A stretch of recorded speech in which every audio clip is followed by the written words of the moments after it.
স্বর্ণালীতে আজকে আমরা রয়েছি হাকিমপুর সীমান্তে এবং যে হাকিমপুর সীমান্তে গত কয়েকদিন ধরে আমরা দেখেছি যারা এপার থেকে ওপারে ফিরতে চাইছে এই এসআইআর আবহে তাদের যে ভিড়ের ঢল। এবং এই মুহূর্তে আমি দেখাতে বলবো একবার রবীন্দ্র শর্মা আমার ভিডিও জার্নালিস্টকে যে যারা মূলত এই এসআইআর এর যে পর্ব সেই পর্বে যারা এপার থেকে ওপারে ফিরতে চাইছে একবারে কিন্তু হাকিমপুর সীমান্তের কাছে তারা বসে রয়েছে এবং তাদের সাথে যদি দেখা যায় যে একবার কথা বলার চেষ্টা করব যে তারা ঠিক কোথা থেকে এসেছে এবং কবে থেকে বসে আছে। দাদা কথা বলবো যে কোথা থেকে এসেছেন আপনি? ভাই আমি ব্যাঙ্গালোর কাজ করতাম। কিসে?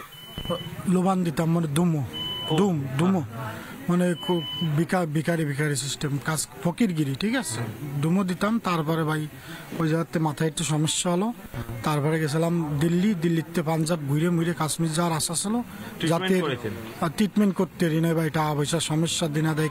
বাংলাদেশে কোথায় থাকতেন? বাংলাদেশে আমার বাড়ি খুলনাতে থাকতেন। এখানে কবে এসেছিলেন? এখানে আমি ভাই 1.5 বছর ধরে আসছি, গরিব মানুষ কাজ করি। 1.5 বছর এসেছিলেন? কোন বর্ডার দিয়ে? আমি আইসালাম ওই বেনাফুল আছে না, বেনাফুল বর্ডারের ওই টাকা পয়সা দিতে ওরা নিয়ে গেছিল ওই দিক। বাংলাদেশে এখন থাকতেন, যে খুলনায় থাকতেন, তার কোনো পরিচয়পত্র আছে ওখানে? সব আছে আমার। দেখাতে পারবেন? এই যে আমার জরবন্দি কার্ড আর সব বাড়ি রয়েছে, বাড়ির সবকিছু আছে, দলিল। একবারই দেখো তার যে জন্ম সনদপত্র রয়েছে বাংলাদেশি সরকারের, সেই বাংলাদেশি সরকারের জন্ম সনদপত্র, সেই পত্র নিয়ে দেখা যাচ্ছে এবং সেখানে দেখা যাচ্ছে যে তার বাড়ি খুলনা জেলায় এবং তিনি সেখান থেকে এসেছিলেন 4 বছর আগে। কে কে এসেছিলেন, একাই না ফ্যামিলি? বছর না, তাহলে 1.5 বছর। 1.5 বছর, 2 বছর হয়েছে। 1.5-2 বছর হয়েছে। মোটামুটি 4-5 জায়গায় গেছিলেন। হ্যাঁ, আমি ছোটবেলাতে ইন্ডিয়া ঘুরি ফুরি, গরিব মানুষ, ফকিরগিরি ওরি ধূপ মুপ দিই, এনে ওনে দরগায় মরগায় ঘুরি, এরকম সিস্টেম এসেছিলেন। তাহলে এখানে কোথা থেকে এলেন? এখন কলকাতায় থাকতেন? এখানে আমি কলকাতা, আমার মানে মানে গরিব মানুষ সামনে তো একছিল এরম সিস্টেম, বর্ডার যার নাম হয়েছিল সামনে এরম ঝামেলা ছিল না, তা মা গরিব পেটের জেলায় আইছিল।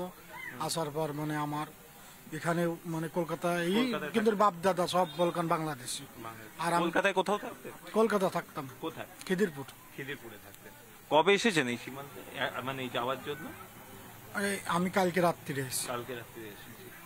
অর্থাৎ দেখতেই পাচ্ছ যে এখানে আরো যারা রয়েছেন তারা কিন্তু রয়েছেন, ফ্যামিলি নিয়ে রয়েছেন, অনেকে বিভিন্ন রকমের কাজ করতেন, তারাও কিন্তু উপস্থিত রয়েছেন। আমি দেখাতে বলবো যে মূলত যে বাড়ির যে সমস্ত কাজ হয় সেই সমস্ত কাজ করবার জন্য তারা এসেছিলেন এবং সেই সমস্ত কাজও করতেন, সেই সমস্ত কিছু নিয়ে কিন্তু তারা ফেরত যাচ্ছেন। এবং এই মুহূর্তে যদি দেখা যায় যে সীমান্ত এলাকা রয়েছে, সেই সীমান্ত এলাকার যে বিওপি রয়েছে সেই বিওপির বাইরে কিন্তু তারা এইরকম ভাবেই রয়েছেন। মূলত একজনের সাথে কথা হলো, তিনি 1 থেকে 1.5 দিন ধরে রয়েছেন এবং এইরকম ভাবে কিন্তু বিভিন্ন জায়গায় তারা রয়েছেন। এবং মূলত যে এসআইআর আবহ, সেই এসআইআর আবহের পরবর্তী ক্ষেত্র থেকে কিন্তু হাকিমপুর সহ যে বিভিন্ন বর্ডার রয়েছে সেখানে কিন্তু এই ধরনের চিত্রই দেখা যাচ্ছে। এবং সেই চিত্রের পাশাপাশি যদি দেখা যায় যে বর্ডার আউটপোস্ট, আমি সামনেই দেখাতে বলবো যে রবীন্দ্র শর্মাকে, যে বর্ডার আউটপোস্ট, সেই বর্ডার আউটপোস্টের পরেই কিন্তু যে বাংলাদেশের যে দিকে যাওয়ার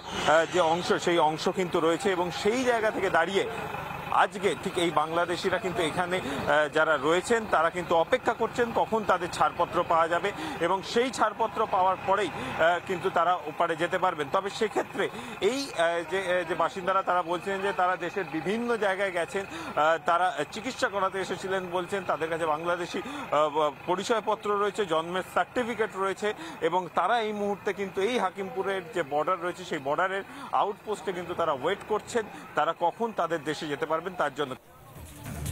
নানা ধরনের কন্টেন্ট দেখার জন্য লাইক করুন, শেয়ার করুন আমাদের ফেসবুক পেজ, সাবস্ক্রাইব করুন আমাদের ইউটিউব চ্যানেল। পাশাপাশি অন্যান্য ব্রেকিং নিউজের জন্য অবশ্যই চোখ রাখুন রিপাবলিক বাংলায়।